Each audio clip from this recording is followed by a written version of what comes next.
Hi everyone, and welcome to this week's Dux Soup webinar, how to get more leads, more LinkedIn leads with Dux Soup Pro. Giles Garnett, the head of professional services, will be presenting this webinar. Live chat is monitored by Jin, the head of customer support, which is me. And at the end of the webinar, we will have Q&A with Giles. Thank you for joining us today, and let's start our webinar. Hello and good morning, good afternoon, or good evening to everyone joining today's Dux Soup webinar, wherever you may be in the world. Thank you to Jin, Head of Customer Support, for her introduction there. And for those who don't know me and are new to the Dux Soup webinars, my name is Giles Garnett and I am Head of Professional Services here at Dux Soup. If you book any calls with Dux Soup, be that a technical call or a booster call or maybe even a support call, you may well encounter me on those calls as I run an awful lot of those at the moment. And as you are already aware as well, I present the fortnightly webinars for Dux Soup. Today, we are going to present a topic to assist you in your lead generation activities, and we're going to be focusing solely on Dux Soup Pro. So after having had a few weeks of turbo-related product topics, we're going to focus on Dux Soup Pro and how you can use Dux Soup Pro in conjunction with LinkedIn to maximize your chances of obtaining new and valuable leads. While I'm talking and presenting, Jin, who you just heard from, will be doing her absolute best to answer as many questions as possible on the chat. Do try and keep the questions on topic, and that way they are useful for the entire audience. You can always visit the support pages, the Dux Soup support pages, and use the live chat function there if you have other questions. And as always, because I know the question will come up repeatedly, the webinar today is being recorded and will be made available to everybody who has registered, and later on via our website and our YouTube channel, alongside indeed all of our previous content. As per usual, I'm going to start with a handful of slides and then go on to sort of demo mode so you can see what I'm doing in action. Now, the material in today's webinar is built up from a range of experiences, both from within our team here at Dux Soup and also from what I've picked up from interacting with users over the last 18 months to 2 years. I've had literally hundreds of calls, be that support related, booster and technical, etc., with users, and have taken those experiences and that knowledge and consolidate it into, as best I can, some advice and tips for those using Dux Soup Pro. As we are emphasizing only on Pro here, so I will be demoing with a Pro account. So very briefly, for anyone who's new to Dux Soup, that didn't work. Let's try that one. There we go. Very, very briefly, Dux Soup Pro functionality. What can you do with Dux Soup Pro? Dux Soup is a Chrome extension which, when used in conjunction with LinkedIn, can assist you with the following. It can help you to automate your LinkedIn lead generation activities. You can send automatic invites and personalized messages to your targets. You can search, filter, and target using Dux Soup tags. You can also auto message first degree connections. You can carry out other automated actions such as automatic endorsements and indeed following profiles, and you can download your data. Those are some of the functionalities of Dux Soup Pro from a very high level. As I demo, hopefully that will all that terminology will become clear to you during the course of the webinar and the presentation. So for today's demo, I'm going to be doing some live action stuff, as it were, and this is what we're going to focus on. We are going to focus on your LinkedIn profile. So that's LinkedIn Lead Generation 101. What do you need to do and what do you need to be aware of when you're prospecting for new contacts and leads with your LinkedIn profile? A little bit about terminology, difference between scanning and visiting profiles. You may hear this terminology during the course of the webinar, and I will explain what that means first up so that we are clear as we go forward. Searching and filtering in LinkedIn, both standard LinkedIn and Sales Navigator, this is absolute paramount importance, especially now as we're seeing more and more, in some cases, some restrictions coming in from LinkedIn with regards to how many activities you can carry out on your account per week. How can you maximize your activities? How can you make the best of them? And one of the best ways is by targeting as effectively as possible. You're better off targeting really well small numbers than going out with the scattergun approach and just going purely for the numbers. Quality always wins over quantity. Using what we call lists to target those people who are relevant. You'll hear me talk about lists as we go through, and those are basically pages within LinkedIn or sources of data that Dux Soup can carry out its actions against. So we're talking about lists. I'll talk about inviting and messaging contacts, so inviting second and third degree contacts and messaging your existing first degree contacts and strategies over that, a few ideas over messages, etc., etc. Tagging, this is a theme that comes up repeatedly in the calls that I have with people, is how to tag people, why you would tag people, and what you can do with those tags. The Dux Soup tag system basically allows you to monitor everything you do, all of the actions you do, so you can categorize your contacts accordingly, and indeed you can make sure you avoid recontacting people in the future. And lastly, we'll come on to revisiting data and covering what exactly that means as well. So we'll go into a LinkedIn profile. If you bear with me 1 second, let's go to my LinkedIn page. Now, I always say this on the webinars, feel free to contact with me, to send me an invitation in LinkedIn. Appreciate it if you put a message there, because then I know where you've come from, as it were. Always happy to connect with anyone who has an interest in Dux Soup or is indeed using Dux Soup. So do feel free to send me a connection request. May take me a bit of time to get around to them, because I often get quite a lot of them after the webinars, but yeah, do feel free to reach out and connect. Happy to answer questions as well. So one thing you always need to pay attention to when you're using LinkedIn for lead generation, and that is your profile page. It's absolute paramount importance. It is your own personal advert. It's the window that you are giving to the world. Make sure you have a professional, relevant photo and make use of the background. This is very often a wasted space that you see that people don't make use of. Make it relevant, make it professional, and then put effort into your headline. So you see here under my my name there, I have my headline. Don't just put your job title. You just put your job title, that's not necessarily going to appeal to people. Advertise what you can do for people. Make it relevant. This is what prospects see when they get a notification that you viewed their profile or receive an invite from you. They will see that data. So that's absolute, it's an absolute essential to make sure that that information is relevant.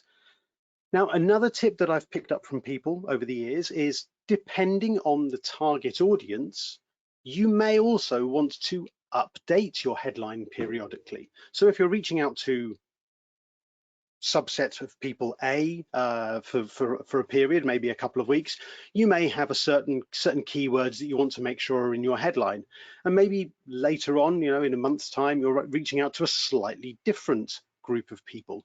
Don't be afraid to update your headline. That way you're keeping it fresh, as it were. You're making sure that it's targeted towards the people who you are trying to connect with and build a fruitful, hopefully a fruitful relationship with. Okay, so that's what I need to cover on with regards your profile. Now, the next thing I was going to talk about was scanning and visiting. What is the difference? So you're going to hear these terms during this, so it's worth clearing up now. So visiting is when you or Dux Soup actually click on a profile link and open the profile of your target. So let's just take, for example, let's just take this person here. So if I now open this profile, let's open that in a new tab, there we go. You will see up here in the top right-hand corner, my counter will go from 22 to 23. And Dux Soup is capturing data for me there. There you are, see Dux Soup's captured the data of that profile and is now, there's now 23. So certain data is collected for you by Dux Soup and can be downloaded data later on with your visit data.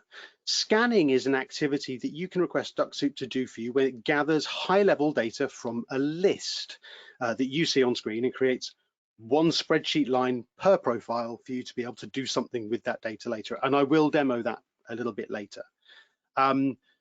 While the Dux Soup visit profiles or visit and connect option, if I just go to just a list of people, let's find a list of people a second. There we go. There's a list of people here.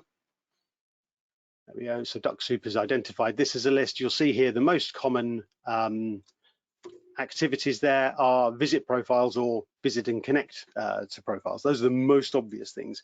But the scan profiles option, when used in conjunction with the revisit data tool, which we'll come on to later, is very handy when it comes to selecting people for further engagement. It helps you have control over everything. And you can download your data, be that your visit data or your scan data, by pressing here the download data button. If I press on there now, you'll see here I've got some visit data I can download, or I've got some scan data I can download. So when you've got that data into a spreadsheet, you can play around with it, and then later on, and as I say, we will demo this later, you can then re-upload that using the revisit data button here in the bottom left-hand corner. We will go on to that later, as I say. Now, we've talked about the difference there between scanning and visiting and the different types of data there. So what we want to do now is talk about searching and filtering. Let's go back to this one here, and let's go to this this LinkedIn profile. Now, one thing that people don't make use of, and I know some people do, but it's very often a thing that people miss out, is the chance to use Boolean search terms within carrying out your searches. So from a very basic point of view, if you see here, I've got web and developer, not designer. If I carry out a search of that particular criteria here, you can see here, if I make sure that that's then a people search, there we go. So I've now got 978,000 results here. And this will basically find anybody who's got web and developer in there, and it will make sure it excludes designer. You can use this sort of search terminology to really narrow down your results and exclude certain terms from within your search results. Be aware that you have many other filters here available, and I'm looking at standard LinkedIn here at the moment. You can search by all of these criteria here: first, second, third degree connections, whether it's a mutual connection. So you could here, for example, type in the name of somebody who you're already connected to and see who their first degree connections are. So for example, if I just flick back to another profile, if I go in, let's go do a search here very quickly. There we go. I have a people result here. I've done a search for a product manager. But if I now go to all filters here and I say, well, actually, I am only interested in people here who are, I don't know, we'll take this chap here. We'll press show results. There we are. We can see here now that for this particular person, I can now see that he's got 338 people who he's connected to from a second degree perspective here. If I make sure that's second, that he is connected to. So I can actually see who that person's connections are. This can be really useful and a very powerful way to find people maybe who work for a competitor or who are connected to a competitor or to a colleague. Now, be aware that not everybody makes this information available. Within your LinkedIn settings, you can set the privacy setting to not allow other people to see that information. So do have a check of that accordingly. Some people, of course, aren't aware of that, so you can see who their connections are. So that's a very powerful way to be able to carry out searches. Boolean search, as I say, is incredibly powerful, very useful, and can be used in both standard LinkedIn and indeed within Sales Navigator. If I just go, let's go and do that Boolean search I did just now here. I've done web and developer, not designer. If I now carry out this search within Sales Navigator, of course, within Sales Navigator, I get a whole bunch more filters made available to me here.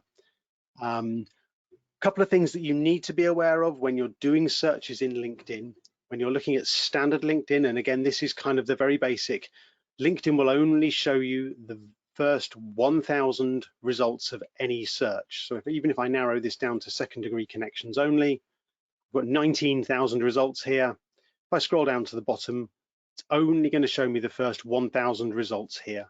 So be aware of that when you're trying to categorize your searches. Make sure that if you're doing it in standard LinkedIn, you've got under 1,000 results. Otherwise, you are missing out on lots of results. Now, if you're using standard LinkedIn, you think, well, if I want to save a search, what can I do there? One of the things you can do there is you can just create a standard Chrome bookmark and label it accordingly. So you could just add it to your bookmark folders here. You can add a bookmark, you can label it accordingly, and you can save it to your bookmarks. And that helps you to be able to sort of build up a library of search results based upon all the categories that you have spent time narrowing down, all of those criteria that you're using. Be aware that, yeah, with standard LinkedIn, you can't usually save search results like that. In Sales Navigator, of course, you have the ability to save searches here.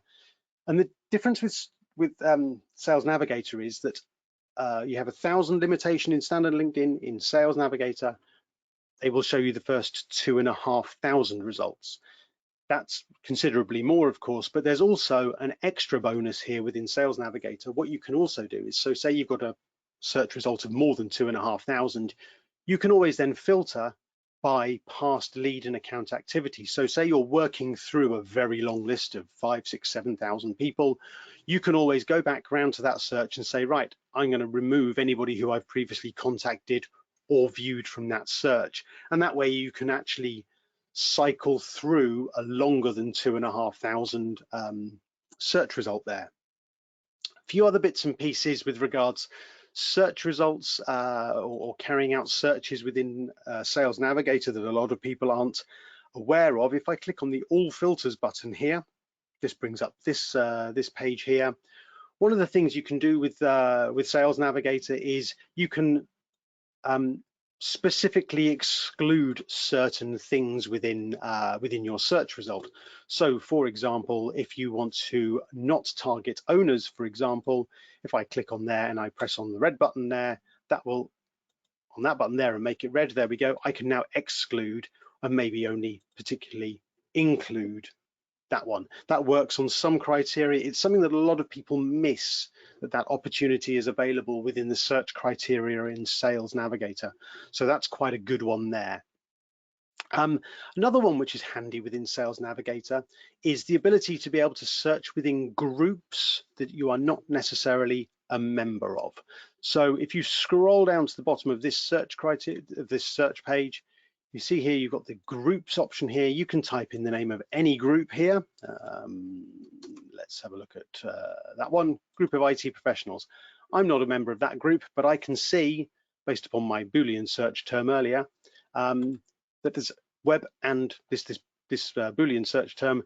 In this particular group of IT professionals, there's 1,000 people who are a member of that group. And I'm not a member of that group, but I can see the list here. In standard LinkedIn, I would need to be a member of that group to be able to see the population. So that's a really useful thing with regards to searching as well. Last year, we did a searching and filtering masterclass for which the blog post is on the website. I would highly advise looking at that for more ideas and tips on searching and filtering. But the better you can target, the more successful you'll be. Okay, so we'll now move on to lists and the different type of lists that we can use within LinkedIn to be able to carry out our automation. And this is, of course, one of the most obvious. It's a search result. You may have noticed that the icon for Dux Soup turns green. It says at your service, and I have now these automation actions available to me here. So that's one list within LinkedIn. Let's close that one. Another list may be, for example, people who have viewed your profile. If I go to my home page here, I scroll up and I go to who has viewed your profile. If I click on there, in a moment we will see, there you are, Dux Soup recognizes this as a list. So I can get Dux Soup to carry out my activity, my desired activity, against this list. And that can be very useful to maybe some of you who are watching the webinar now are seeing your names on screen. Yeah, that can be a very useful way to be able to carry out to gather data from people who visited your profile, to maybe view their profiles back and maybe connect with them. A really, really powerful one is people who've reacted to an article. So this could be a post that you have made, or it could be a post that someone else has made. Here within standard LinkedIn, if I just scroll down the list here and find an article where there's been some people reacting, let's find something where there's a decent number of people. Here we go. No, that's a sponsored one. Let's not do that. So here we go. This particular one here, 40 people have reacted to this here. If I click on that number 40, you will see here there's enough information here within this particular page for me to be able to run Dux Soup against that. So I can visit those profiles, I can visit and connect, or indeed I can scan those profiles. So all of this, these activities are available to me based upon this activity, and this will come to, I'll explain the context of this as we come on to the messaging a bit later, and how you can make this work really well for you in your lead generation activities. So yeah, this is a really good one with regards being able to find out the people who've reacted to a post. You can do the same with group members. As I said earlier, you don't have to be a member if you're using of a group. If you're using Sales Navigator, standard LinkedIn, if I was to click on one of these groups that I'm a member of, I could also use that as a source for being able to do my lead generation activity. Alumni lists, that's a very powerful one. If I go to, for example, a college or university, there we go, let's go to, let's go to University of Brighton. If you go to the alumni list here, you can actually then use Dux Soup against the alumni list, and you have all sorts of filters here. So you can filter here, for example, by where they live, where they're currently working, what they do, indeed what they studied, and indeed when they studied. So you can actually use that as a basis for being able to identify people from within certain generations, shall we say. So that could be a very powerful way to be able to find your targets, what they're skilled at, how you're connected, all sorts of other options there. And this works with any school, college, university, where there is a page where you can go to the alumni. You can see here, Dux Soup's recognize it as a list, and I can carry out the actions. Now we have a new one for you as well here, and this one's a really good one. If we go to this particular LinkedIn profile here, page followers. So if you have your own business page, if I click up here, you'll have here, you can manage your company page. You go to your company page, and here, as long as you've got the super admin view here, you can now click on your analytics and you can go to your followers. And here we can see that this particular company page has got 40 followers. And if I scroll down here and I click on the See All Followers page, I can now get Dux Soup to run against this list here as well. Now what I'm going to do here is I'm actually going to scan this list and then show you what we can do with that. So I'm going to click up here. I'm going to, before I do that, actually, I'm going to clear my data so I've not got any other data there. There we go. Let's start off with a clean list. There we go.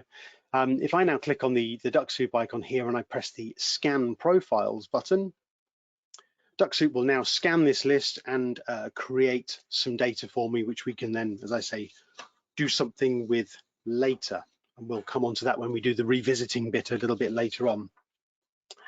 Let Dux Soup just run through that list. I've got this running fairly slowly at the moment. Normally, there you are. See, it's automatically scrolling through and gathering one line per entry here. These are all people who are following this particular page. Now, you could also do this against your page as well, and then you can start to gather information around the people who are following your page. Excuse me. Let's stop the robot there, and we'll then move on to there we are. We've got 40 lines there, so we've gathered all of the data there. Next item that we were going to cover within our list of things here. So we've talked about the lists and the searching and filtering. Now we want to cover inviting or messaging contacts. So when you've come up with your list, you've carried out your search criteria, you've carried out your search, you've found your list of people, either through a search result or another kind of list, what action do you want Dux Soup to take for you? Well, we just go to, let's go to the home page here and let's just find a list here. There we go. So say this was the list of people here that you wanted to target. You need to think about what sort of message are you going to send out to these people? What's your strategy for sending out these messages? It's always worth including a connection request message because that vastly increases the chances of someone accepting your invitation. And think about the construction. Need to think about how you're going to build some sort of an emotional link with them. So for example, this list of people here, it's a mixture of first and second and third degree connections here, but perhaps this is a particularly interesting article that you have a connection with. So maybe for this group of people, you might want to say, hey, I came across your profile and I noticed that you liked the post made by so-and-so. That way the people immediately see that there's some sort of a connection there. It's always very good to be complimentary. I came across your profile and noticed you have an interest in XYZ. Always try and keep it positive, try and be complimentary. People like their egos to be massaged, sorry. Yeah, when you come to constructing your message, so when you include your custom message, think about that strategy, think about how you can build that emotional link there. So say, for example, you have a group of a list of group members. Hey, I noticed I came across your profile and I noticed you have an interest in XYZ. That can be a very good way of getting people to react positively. It's all about building a connection and actually provoking them into looking back at your profile so that they will accept your connection request. And then we circle back around there to making sure that your profile page is updated and accurate. Yeah, when you're sending your connection requests as well, if I just go to my Dux Soup options here a second, and we'll just turn this option on here. Hopefully most of you are familiar with a lot of this here. Make use of these markers. So you can make your message look personalized, hi_FN_. That will pull out the first name of your target. The other ones, be aware of them, make use of them if they're applicable, but do handle them with care. If you, for example, include company name, Dux Soup will pull out the company name as it is inputted into LinkedIn. Had one the other day where they had it was a very long company name, and if you would put that into the message, it would very obviously have been a copy, some sort of an automation or a copy and paste, if you like. So just be aware, use these markers to make your message look personalized, but handle them with care, be aware of the limitations, and also be aware that when you're sending a connection request, you are limited to 300 characters. It's very, very important to do that. If you go over the 300 characters, your message will get truncated and it will look like, yeah, it's not obviously, it'll look obviously like some sort of automation. What we're trying to do with the robot is mimic human behavior. So take care when constructing your message. Construct your message relevant, make it relevant to the group of people that you are targeting and the reason that you're targeting them. I can't emphasize that enough. Excuse me. Okay, so we've talked there about reaching out to second and third degree connections, sending invites. What you can also do with Dux Soup, of course, is to send personalized messages to first degree connections. So you can build a list of your first degree connections by going to LinkedIn or Sales Navigator and carrying out some sort of search within your first degree connections. You could also, for example, scan your entire list of first degree connections. If I go to this particular profile and I click on my network and I click here under connections, we see here that we have, wait for a second, there we go. We have got 3,000 connections here. I can now, well, this is the only place that they're presented in chronological order, the order in which they've connected with you. But you can scan this list periodically and then using the revisit tool, reach out to some of these people. So I'll come on to that in a second. You can also, of course, search this with filters here within standard LinkedIn, or indeed within Sales Navigator. Let's flick over to my account for a second and go to Sales Navigator. So here within Sales Navigator, if I go, if I clear all of this here and get rid of the keywords as well.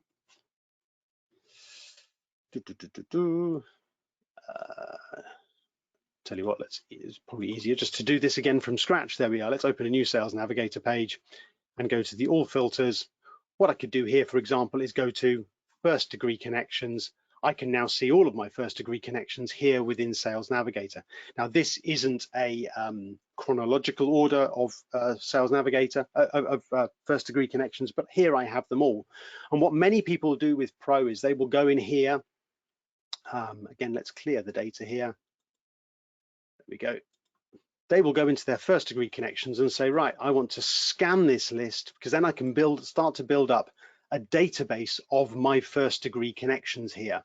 And you can start to build that up. And once you've scanned it, we'll just let this scan some profiles here a second. Hopefully it won't take too long.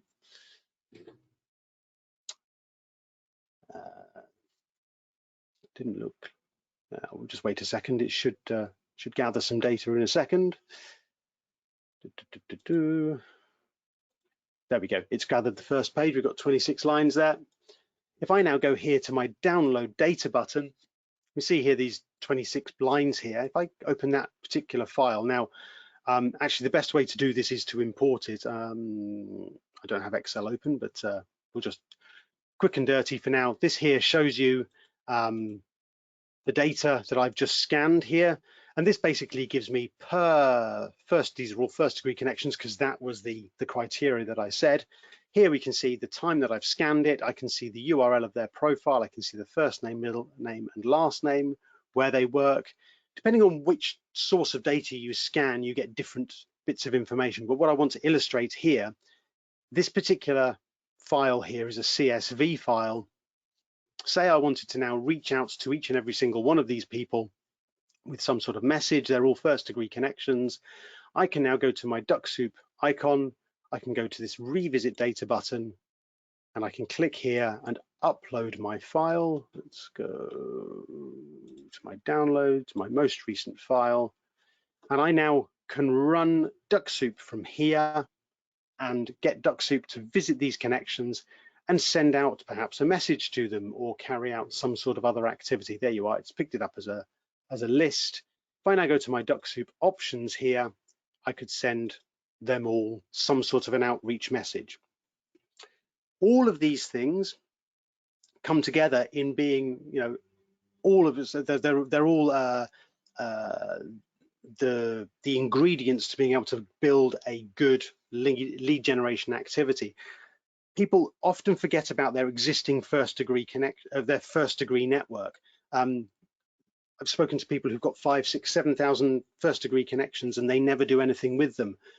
I can't emphasize enough that it's really important to use that first degree network, nurture it, take the time to reach out to those people. You can send them messages here, including those markers. When they're a first degree connection, you've got 3,000 characters there to use.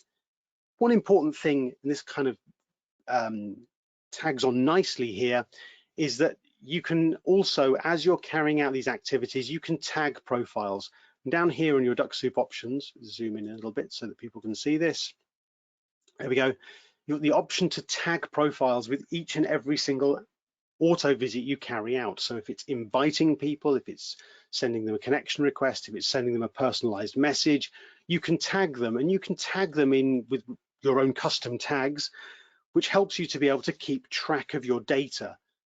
You can then categorize people according to maybe location, maybe profession, maybe industry, level of seniority, or maybe if it's when you're sending out a message as a first degree connection, it could be a campaign message number, for example. And that can be very, very useful. For example, if you're reaching out to first degree connections, you're thinking, oh goodness, I can't remember who I've sent this message to, but I've tagged everybody who I have sent it to. You can then go into your skipping rules and make sure that if you've previously tagged them with a tag, Dux Soup will automatically skip them. Really powerful thing. There's nothing worse than, for example, having a great marketing message that you're sending out to maybe publicize some sort of activity or event, and you then accidentally send that same message out to the group of people twice or 3 times, which has happened. So make use of the tagging facility within Dux Soup.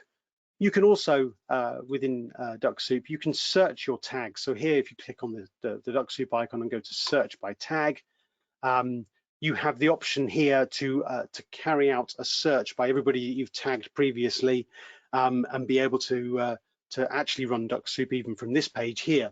It's a way of categorizing all of your contacts. Every auto visit you carry out, categorize the contacts that you have, the profiles that you've taken the time to visit according to those criteria, and then it helps you to control your data. We've talked about revisiting, we've talked about tagging. My last thing that I want to come on to, let's just go back to here. We've talked about everything here.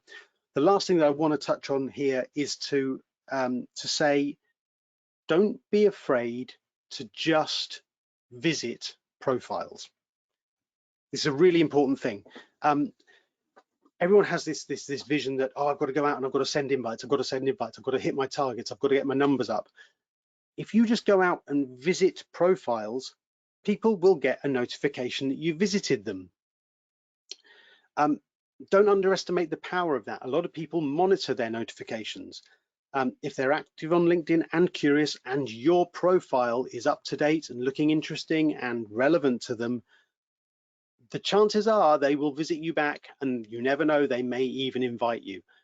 A lot of people I speak to, especially because they're seeing these restrictions come in numbers wise now from LinkedIn, will take the time to maybe visit a profile once, twice, maybe even 3 times before they then go and send a connection request. They'll put them on a cycle, maybe over a period of days or weeks, and then maybe the 3rd visit will include a connection request. By then, that contact has had the opportunity to see that they have visited them and are much more likely to be softened up as a target, as it were. So it's all about playing the game and making sure that you're using your activities, your permitted activities within LinkedIn as effectively as possible. Okay, some key points. I've been talking for long enough. I've just spotted the time. Oh, that wasn't supposed to happen. Let's go back. There we go. Your LinkedIn profile, really, really important. Plan, have a repeatable process. Make sure that you're structured in your ways of working. Target specifically and accurately. Use the lists, use the search criteria, use the Boolean search terms, use the criteria to the maximum. If you've got Sales Navigator, you've got a huge range of options there to include and specifically exclude certain criteria. Don't just invite. Be prepared to just visit. It's a really, really important thing. Nurture your existing network. Make use of those 1st-degree connections. Chatting to somebody the other day who had in excess of 29,000 connections. Huge network. It needs to take time to nurture that, get the best out of it. The majority of people I speak to have probably got between 3,000 and 6,000 1st-degree connections, 80% of which they have no interaction with. It's a massively untapped resource. Gather and organize your data, scan profiles, download your visit data. That can be a massive resource for you in the future, especially if you're wanting to maybe dovetail your LinkedIn activity with maybe email marketing and other activities. Your 1st-degree contacts, if you visit them, you can usually see their email address. Around 90% of people have an email address that's visible in LinkedIn if you're connected to them. So make use of that data and tag. That helps you to organize your data. Okay, I think I've been talking long enough. I'm going to hand over to Jin and see if you've got any questions. Yes, I have a couple. So first question would be, why would you use scan instead of visit to collect data? You would use scan in order to collect some data and then organize what you want to do with it. So whenever you carry out a search or whatever in LinkedIn, you are at the mercy of the LinkedIn algorithm in the order in which the data is presented to you. That may also, though, be not the order in which you want to attack your data, as it were, or process your data. I should, maybe that's a better phraseology.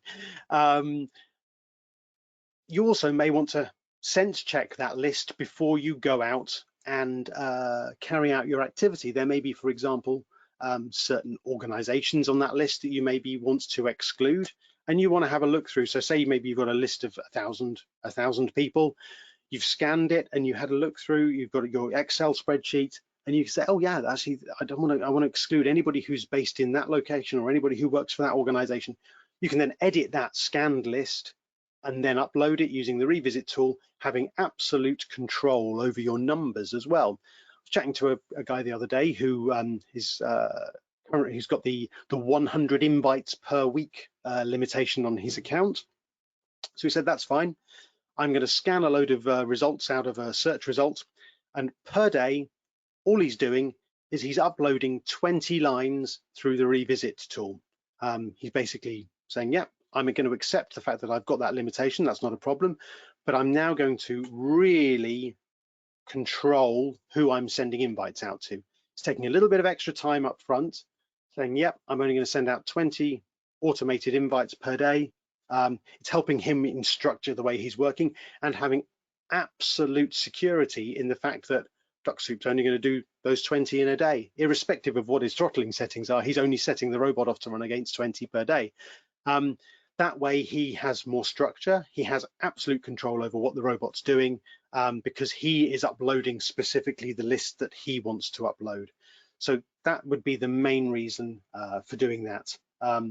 There are other options. There are a few other things as well. You can also create custom fields, which I've not touched upon. So where you've got the markers like first name and that sort of stuff in your spreadsheet, if you scan and then use the revisit tool, you can add additional columns in there. You can see more information about that on our support pages. Thank you. No problem. Another question, can Dux Soup be used the same way on the regular LinkedIn as on Sales Navigator? Yes, absolutely. Dux Soup works on both platforms. There are a few nuances, a few little subtle differences between the two platforms, and those are basically the limitations of the LinkedIn platform. So if I just take for an example, if you're in standard LinkedIn, let's just go to, let's find a profile here. Yep, okay, let's just open this profile. You'll notice that you can, where are we? You can endorse profiles in standard LinkedIn. It's probably easier just to talk about it. In standard LinkedIn, you can endorse profiles. In Sales Navigator, you don't have that option. So if you look under your Dux Soup options here, where is it? Yeah, endorsement. You can only endorse first degree connections in standard LinkedIn. That functionality is just not available in Sales Navigator. If you're in Sales Navigator, you can send in-mails. You can't do that in standard LinkedIn. You can follow a profile if you're using standard LinkedIn. The equivalent would be to save a lead, to save a profile as a lead in Sales Navigator. So there are certain nuances. Oh yeah, that's the other one. You can only disconnect from a profile if you visit in standard LinkedIn. In Sales Navigator, you can't disconnect from a profile. So based upon the LinkedIn functionality, excuse me, there are a few limitations, but essentially both platforms work the same from a Dux Soup point of view. Thank you. I'm trying to search for more questions. Bear with me, please. No problems. Well, while you're looking for some more questions, then Jin, I will just very quickly. Sure. Do feel free, everybody, to follow our page. We have started to post some content on our page. Let's go back to. It's probably easier to look at it from the other one. Here we go.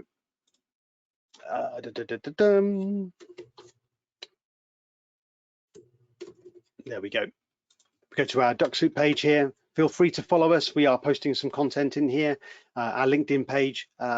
We of course also have our very active Facebook group where there's lots of participants and often good contributions from our great community. So that's also worth having a look at.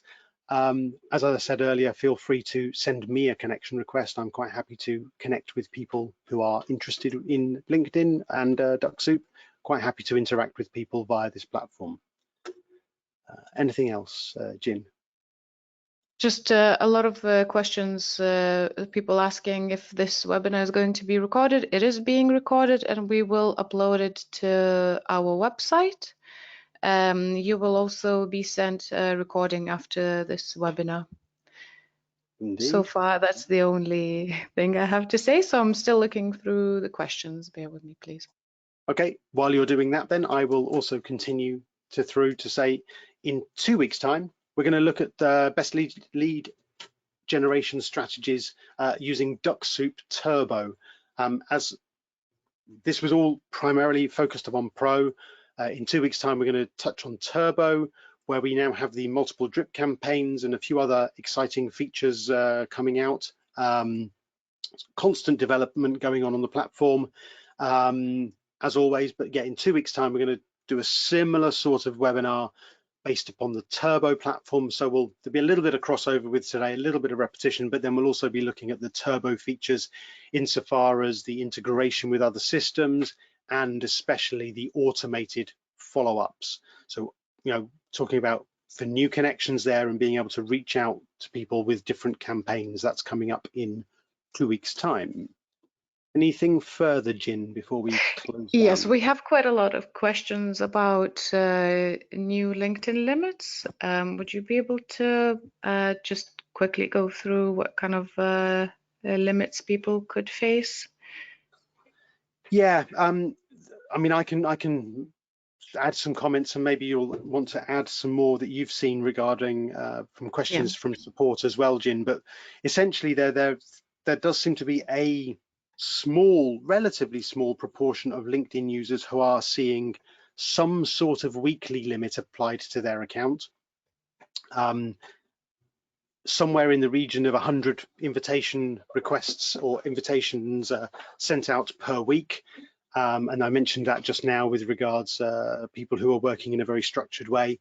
It seems to be something that LinkedIn are testing. It's not rolled out across the entire network.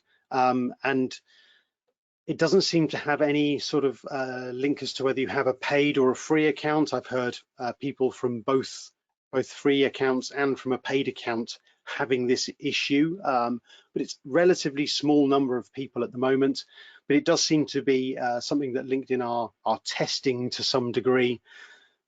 The way that you can make the best of this situation is if it does turn out to be something that's more long-term, is, as I said earlier, you can still use the tools available to you to not just send invites. You can gather data, you can carry out visits, you can nurture your first degree network. It doesn't stop any of that sort of activity, and it doesn't stop you from visiting profiles. So as I say, visiting second, third degree profiles, and indeed you can still usually carry out a lot more activity with people if you're a member of a group with them. If you are mutual members of groups, then you are able to usually those fall outside of those limitations. Do you have anything else to add, Jin, to that? So some users reported that changing a connection message each day helped to bypass these limits. Some users have reported that they are limited to 50 connections per week.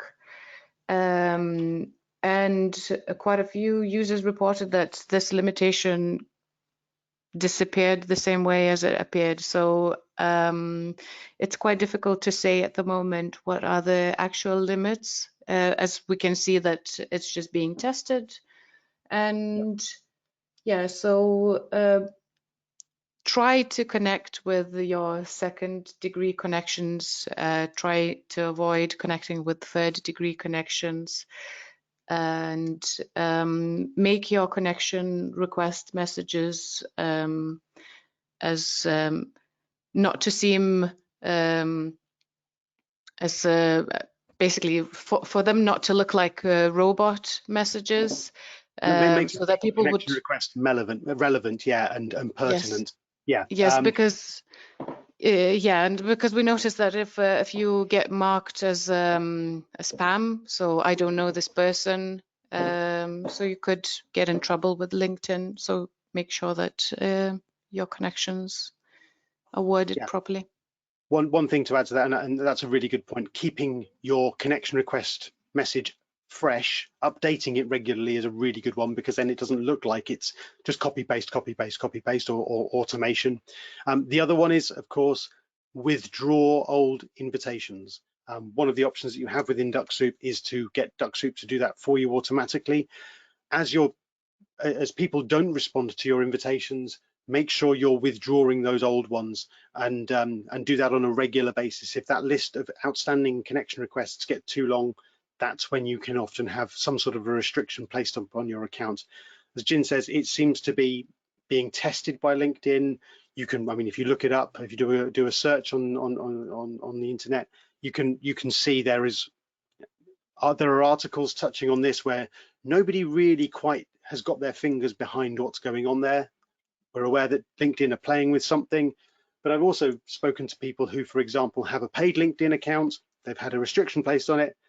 They've raised a question through LinkedIn support, and the restriction's gone away because they have a paid account, and they've just said, yeah, I'm paying for this service. How come you're restricting my activities? It does seem a little bit hit and miss, unfortunately. So if we do find out more, of course, we will share that with our user base, as always, because we want you guys to be able to use this tool to its potential. Anything else, Jin? That's it from me for today. Thank you. Excellent. 2 weeks time, I've already touched on that. If you require one-to-one support or assistance with your Dux Soup setup or configuration, or to learn more, you can book a booster session or a technical session with myself. This is all available via the website.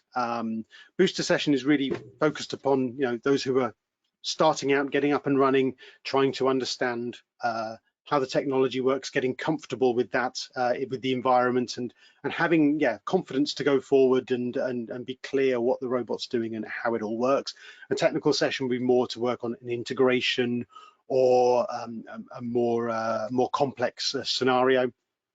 All available via the website.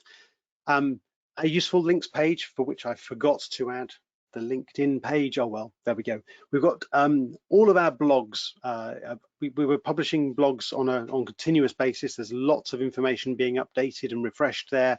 We're always, as we find out new things, as we have new insights, we share those through the blogs. Our past and upcoming webinars. We have our YouTube channel there with the tutorials, our support page with the live chat function, and the Facebook page as well. I think that's everything. I'll hand back over to Jin. Thank you very much. Thank you everyone for attending. And if you have any further questions, please contact Dux Soup support. You can find our emails and live chat when you enter Dux Soup website. We will be very happy to answer any questions which I couldn't manage to answer today.